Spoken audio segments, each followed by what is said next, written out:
Hello Year 8 and welcome to your next online learning.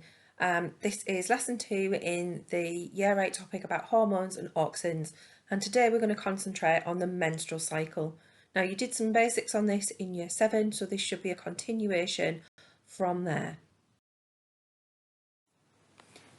So before we start today's lesson, can you make sure you've switched off any announcements or alarms or anything on the devices that you are using to watch this, and make sure you've either got a pen and a piece of paper handy or you've opened a Google document to type in and record your answers. So just thinking and getting our heads back into thinking about the menstrual cycle, what I would like you to do for pre-starter is to list 4 ways a girl's body changes during puberty, and please extend that by saying why these things actually happen, what are these things actually used for, and why are they needed.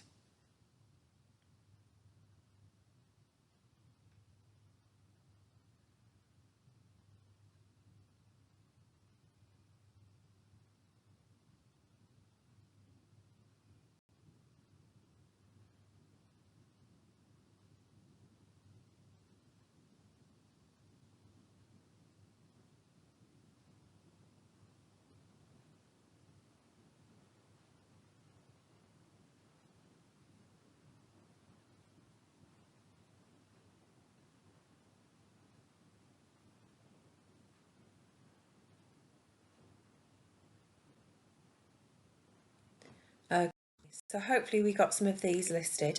So hips widen, and that's to allow a baby to pass through during childbirth. We have breast developing as the mammary glands grow so that it can provide milk for a baby. We have ovulation happening where the body starts to release an egg cell from the ovary ready for fertilisation. And of course periods start to prepare the body for pregnancy. And the picture that I showed you was tampons and sanitary towels, and these are connected of course with collecting the menstrual blood flow to make a woman more comfortable during her period.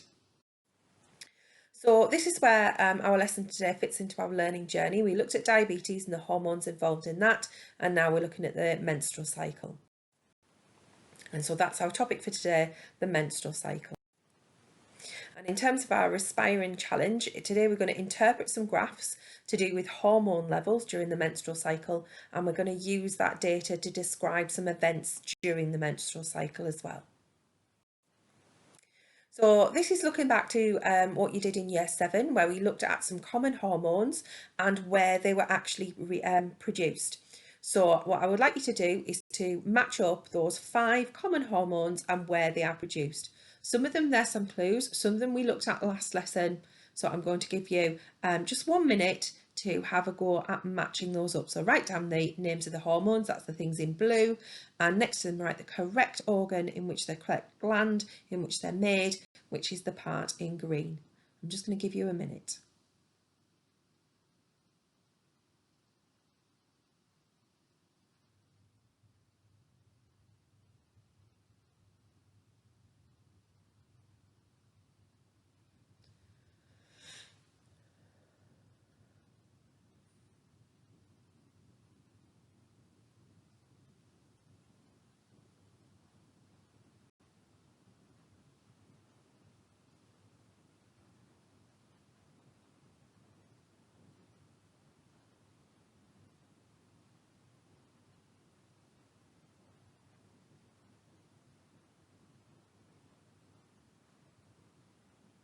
Okay, hopefully you've got those. So mark these off as we go through them. So adrenaline is formed in the adrenal glands. The clue is there in the name. Estrogen is one of the ones that we're going to be interested in today, and that's produced in our ovaries. Testosterone is the male hormone, and that's produced in the testes. Insulin, we talked about last lesson, is produced in the pancreas. And thyroxine, the clue again is in the name that it's produced in the thyroid gland. So they were all hormones that we were introduced to in Year 7. So today we're going to concentrate on the menstrual cycle. And women have a menstrual cycle that lasts roughly between 28 and 32 days. It's sometimes longer, it's sometimes shorter.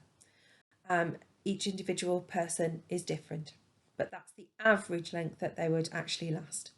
And the cycle is controlled by some hormones that we group together calling the sex hormones. It starts during menstruation. This is what we think of as our period, and it's when the soft lining of the uterus breaks down and comes out of the vagina. A new lining will then start to grow. An egg cell is released at about 14 days after the cycle has started. That one is ovulation. And then if an egg is unfertilized during this point, it would grow, if an egg is fertilized, it would grow on the new lining of the uterus and get the oxygen and the glucose that it needs from that uterus until the placenta forms. But if the egg doesn't get fertilized, the lining of the uterus isn't needed, and therefore it breaks apart and the menstrual cycle starts all over again. And you looked at those details back in year 7.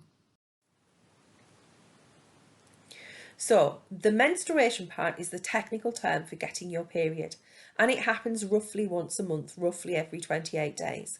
And any females who have gone through puberty will be experiencing menstrual bleeding, and this is due to a set of hormones. The bleeding usually lasts between 3 and 8 days, and for most women it will settle into a fairly regular, predictable pattern. Although when girls are very young and just starting their menstrual cycle, because their hormones aren't being produced in the same quantities all of the time, it can lead to a little bit more of an irregular pattern to start off with. So this is an activity for you to recall what we've already talked about today. And I'm going to give you a timing on a timer, 2 minutes, to copy down the information and fill in the missing words about what I've already talked about today.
So that should have been time to get the summary down and fill in the missing words.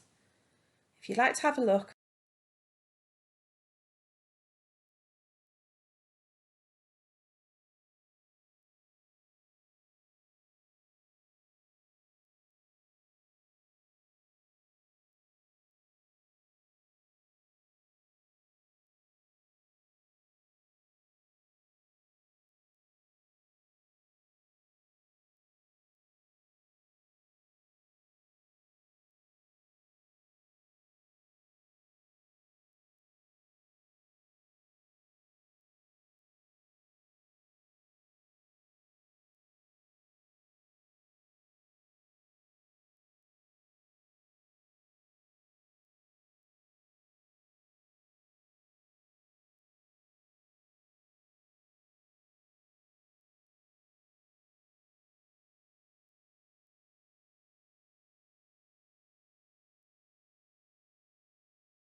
and just add anything that you have missed.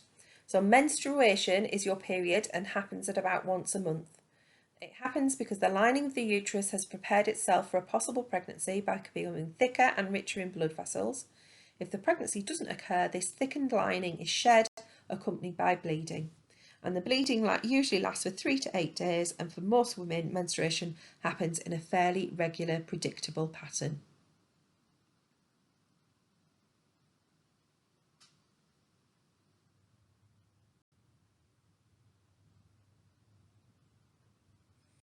Okay, now all of this process is controlled by 4 key hormones, and you will do a lot more detail of this when you move on to GCSE in a few years. But the menstrual cycle hormones are all released at different times in the cycle, and that's because they've all got different jobs to do. The first one is known as follicle stimulating hormone. And what FSH does is it causes an egg to mature in an ovary.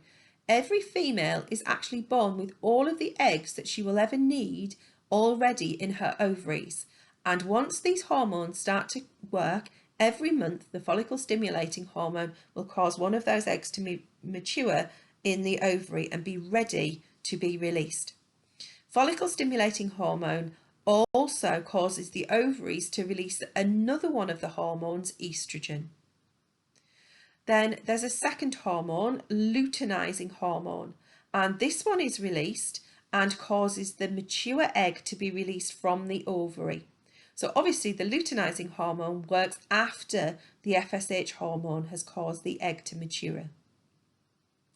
Now, as the estrogen levels go up, that eventually stops FSH being produced, and that means that only one egg will mature in any one cycle, so that it's quite rare to have twins or triplets.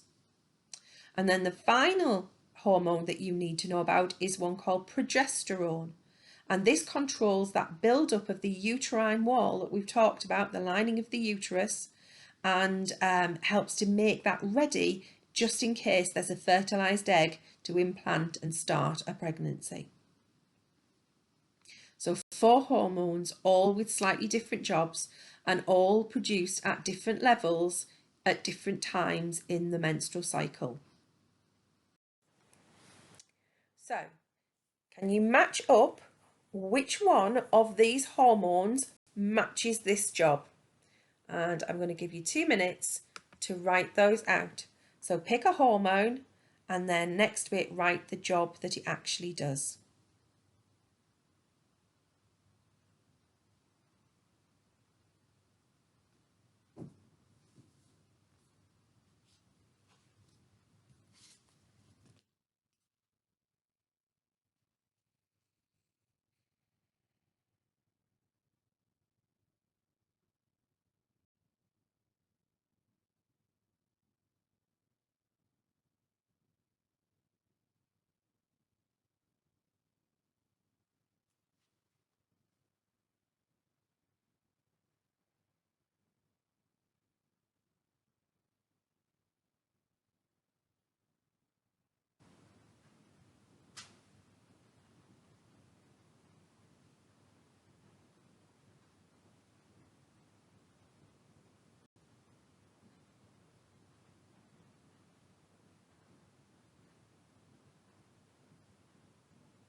Okay, so hopefully you've had time to do that. If you haven't, just pause the video and take a little bit more time to complete the activity.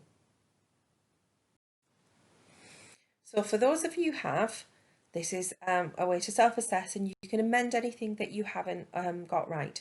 So follicle stimulating hormone causes an egg to mature in an ovary and stimulates the ovaries to release the hormone estrogen.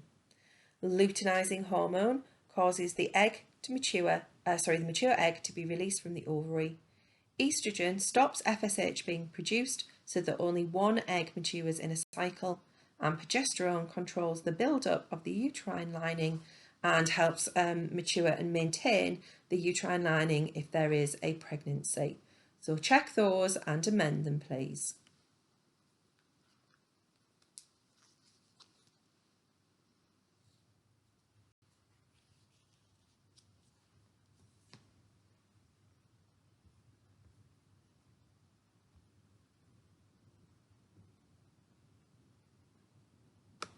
So as I've already said, the hormones that control the menstrual cycle are produced at different times during the cycle, and the levels can be recorded on graphs to see how they change over the month and to allow us to compare them to each other. So we're going to look at your graph skills. As you're not completing this in school, I'm not going to ask you to draw any graphs, but what we are going to do is we're going to interpret some graphs to show how these levels might vary during the cycle, and this is a really useful skill for you to have. So the graph will have 4 lines, one for each hormone, so we'll need to be organised and work carefully to look at each one. So this is a typical graph. At the bottom, that big thick red block shows what happens to the uterus lining over the normal 28-day cycle. And part X, that's marked there on the graph, that shows the period. That's as the uterine wall, the uterus wall is breaking down the lining and being lost out through the vagina. And then you can see that once that period finishes, then the lining starts to gradually build up again until we get to day 14, and then it's kept pretty much constant all the way through to the end of the cycle when it starts to break down again. The different coloured lines above show the different hormones and how their levels change through that same 28-day cycle. So I'm going to model one for you about progesterone, and then I'm going to ask you to pick through the patterns of the others. Now, you may need to pause the video on this picture, on this graph, so that you can actually see what is happening. Okay. So when we're asked to describe patterns on a graph, there are rules that we need to follow. We need to talk about whether a line increases or decreases. We need to give times when that occurs, if we've got times along the bottom there. And we need to say if that happens quickly or slowly. Now, the steeper the line, the quicker a change is happening. The more gentle the slope on a line, the more slowly something is happening. And if a line goes flat, that means it's not changing at all. So what are the patterns shown by the graph? So we're going to concentrate to start off with on progesterone. Now you can see on this graph that the level for the first 14 days of that red line for progesterone is flat. So that tells us that the progesterone stays constant for 14 days, and then it starts to go up. So we can say the levels increase and they go up to a maximum at about 16 days, and then they stay at similar levels till about day 24, and then they fall back down to the original level by day 28. So I've described the different sections in the graph, and I've said what points they are actually changing. What I could say is it's a rapid increase from day 14, and it's a rapid decrease from day 24 to day about day 26, 27. And that's because I know that from it being a very steep curve. So that's what I would expect, something similar for the other 3 hormones. So describe those changes in the other 3 hormones, and I'm going to give you 3 minutes. Off you go.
Okay, so hopefully you've managed to describe those patterns following the rules that I gave you.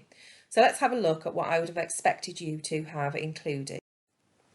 So we had the version for progesterone. So this is estrogen.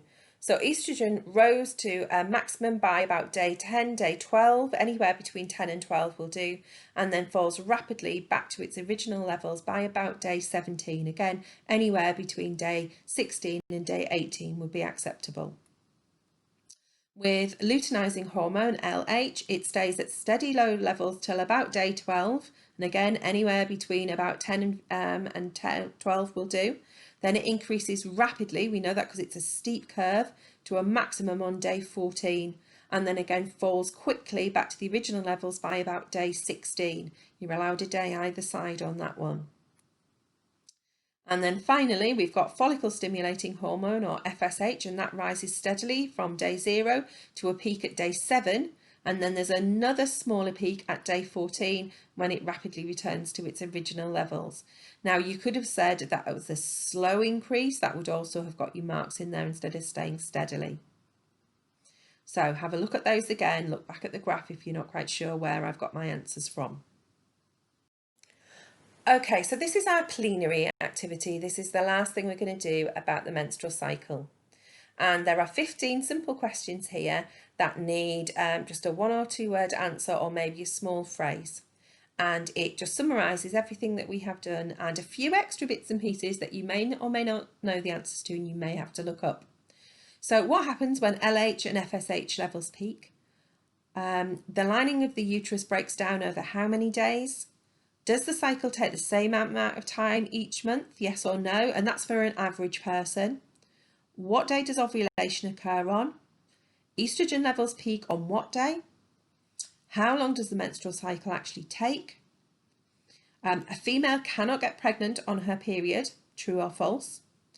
The breakdown of the uterus lining is known as what? What hormone begins to increase after day 14? What do the blood vessels supply to the egg cell? And what does the lining of the uterus contain lots of?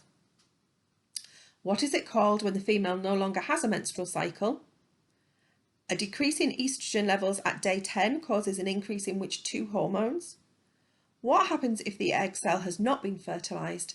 And what happens to estrogen levels after day 10? And I am going to give you 5 minutes to complete those questions.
Okay, so I'm going to pop the answers up in a second and you can mark those yourself. So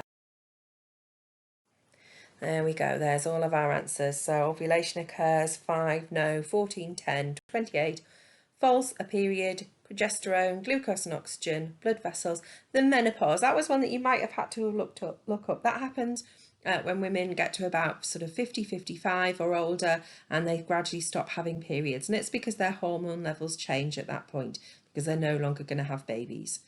Follicle stimulating hormone and luteinizing hormone, the lining of the uterus breaks down and levels fall. So please check off that you've got those answers.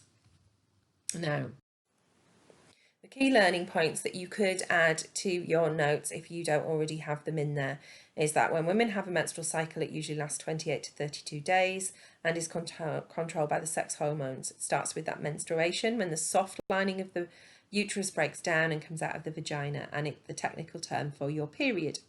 About once a month, females who have gone through puberty will experience that menstrual bleeding. It usually lasts for 3 to 8 days, and for most women it settles into a regular pattern.